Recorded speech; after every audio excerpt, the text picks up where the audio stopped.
Et salut toi et bienvenue dans ce podcast Bouffe-moi ce bouquin où on parle culture, littérature et tout ce qui s'en rapproche de près ou de loin.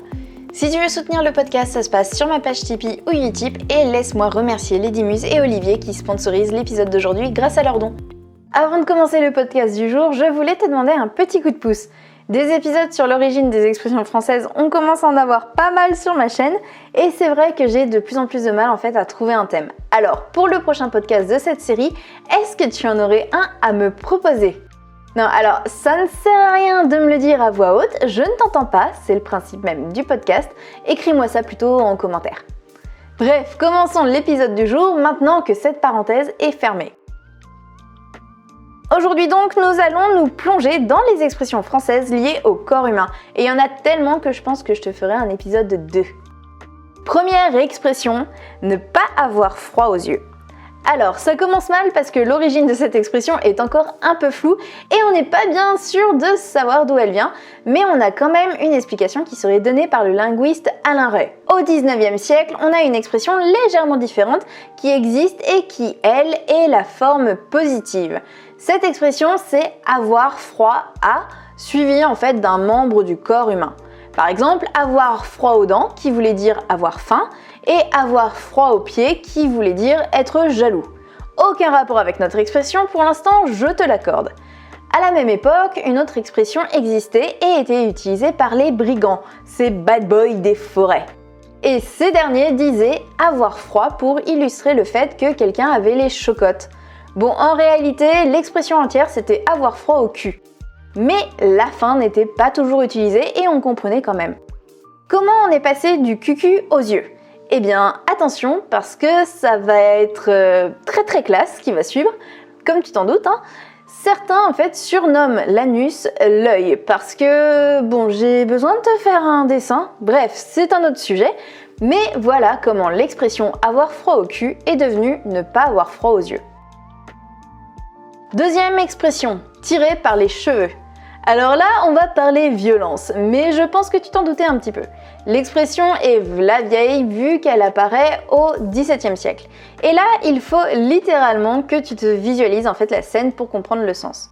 En gros, cette expression, ça veut dire amener de façon peu logique ou peu naturelle un fait. Dixit le Larousse. Eh bien, quelle meilleure manière d'amener quelqu'un dans une direction illogique qu'en lui saisissant la tignasse et en l'y tirant de force ? Oui, cette expression fait bien référence en fait à la violence. Elle veut littéralement dire que ton explication est tellement éclatée au sol que le seul moyen que tu aies pour convaincre ton auditoire, c'est de leur choper les cheveux et de les tracter dans ta direction. On fait pas dans la dentelle ici. Troisième expression, les doigts dans le nez. Alors celle-là, je l'aime bien parce qu'elle est très visuelle, mais surtout parce qu'elle est mignonne au fond.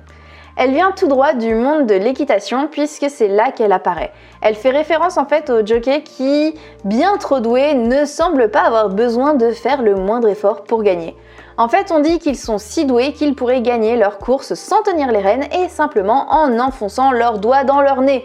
Et voilà comment est arrivée cette expression. Quatrième expression, prendre son pied. Et bah pour le coup, c'est pas un truc sexuel, je te promets. Et oui, c'est souvent que je te donne des origines coquines aux expressions françaises qui paraissent toutes innocentes, et bah cette fois, ça va être l'inverse. Cette expression, elle vient du monde de la piraterie, mon ami. Et oui, à l'époque, en fait, quand ces brigands des mers s'emparent d'un trésor, il faut le partager. Et c'est pas toujours simple. Alors, qu'est-ce qu'on fait ? Eh ben, on commence en fait par distribuer à chacun un petit tas d'or qui est mesuré à l'aide d'un pied. Donc, prendre son pied, c'est prendre sa part du butin. Fin 19e, on trouve une expression qui est avoir eu son pied et qui reste dans la même ambiance vu qu'elle signifie en avoir eu en fait pour son compte. Cinquième expression, se faire un sang d'encre. Et là, ça remonte au Moyen-Âge, ce qui veut tout et rien dire vu que le Moyen-Âge c'est méga long, mais on fera avec. À l'époque, on n'est pas au top de la science, même si au final, ils étaient quand même beaucoup moins teubés que ce qu'on veut bien nous faire croire, mais il n'empêche qu'ils pensaient un peu que les malades avaient le sang plus sombre que les autres, voire carrément d'une couleur proche de l'encre noire. On pensait donc que ce petit souci influençait l'humeur des patients et leur foutait des angoisses de la mort qui tue. Et oui, la couleur de ton sang influe sur ton humeur. Alors bois de l'eau pour la rendre plus claire et te sortir de ta dépression. Ça marche aussi avec la vodka, mais pas avec le Jet 27 du coup. Désolée.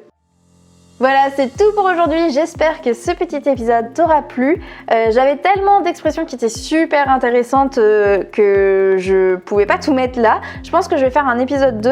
Dans les expressions, il y avait par exemple avoir les chevilles qui enflent ou mettre les pieds dans le plat qui ne sont pas du tout, qui viennent pas du tout de l'origine à laquelle on pourrait penser. Enfin bref, c'est super intéressant. Donc dis-moi si tu serais intéressé pour un épisode 2. Et en attendant, je te dis à la semaine prochaine. Je t'embrasse fort. C'était Mélanie.